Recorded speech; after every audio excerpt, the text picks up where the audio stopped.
नींद में ही वो अलार्म बंद करके फिर से चादर में सिमट गई। सोचकर ही खुश होली कि आज संडे है, थोड़ा आराम से उठूंगी। तभी सासू माँ यशोधरा जी की चिंगारती आवाज़ गूंजी, प्रार्थना कहाँ रह गई? मुझे अभी तक अपनी चाय नहीं मिली। तभी पीछे से चाय का कप लिए पतिदेव कौशलेंद्र जी प्रकट हुए और बोले, अरे सोने दो ना बहू को, फालतू में शोर मचाने लगती हो। अभी हम दोनों इतने भी बूढ़े नहीं हुए कि अपने काम ना कर पाए।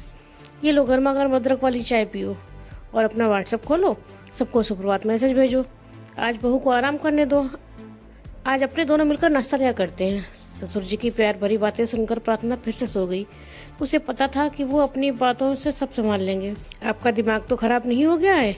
बहू के होते हुए हम क्यों नाश्ता बनाएंगे? अभी उठाती हूँ उसे और कहूँगी कि सूरज सर पर चढ़ाया है और ये समय है कोई सोने का। अरे श्रीमती जी, अपनी शोभा भी तो कितनी देर तक सोती रहती है, तब तो आप कभी नाराज नहीं होती।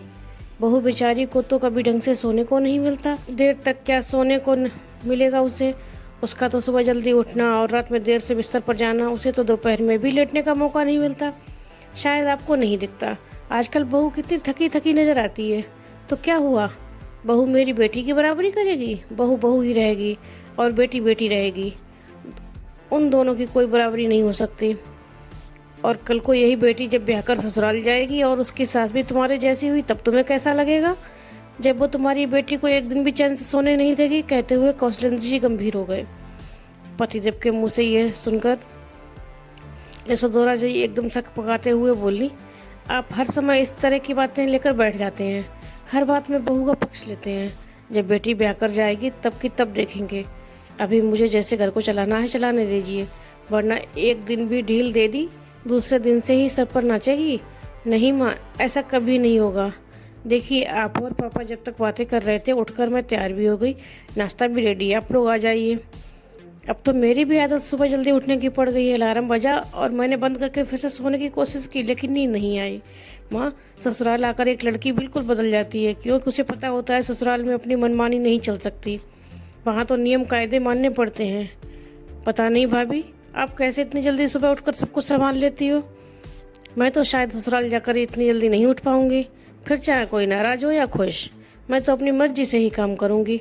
ननद सोमा जम्हाई लेते हुए बोली, और कहीं सास तुम्हारी माँ ललिता पवार जैसी हुई तब क्या करोगी तुम? वो ललिता पवार होगी तो मैं कौन सी रीना राय से कम हूँ? सही कर दूंगी। अपनी नींद में किसी की दखलंदाजी सहन नहीं कर सकती। सुन लिया तुमने अपनी बेटी का अंदाजे बयां? अब बताओ, ऐसी बहू पल्ले पड़ जाती तब क्या करती? ये तो हम भाग्यशाली हैं कि जो प्रार्थना जैसी बहू मिली है, जो आपकी हर बात मानती है। तो आपका भी फर्ज बनता है वो उसे थोड़ा स्पेस दें। रोज ना सही, छुट्टी के दिन उसे अपनी नींद पूरी करने की आज़ादी दें।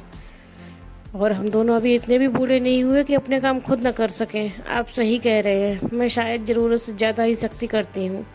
प्रार्थना, तुम छुट्टी वाले दिन आराम से सो सकती हो, और शोभा, तुम थोड़ा जल्दी उठना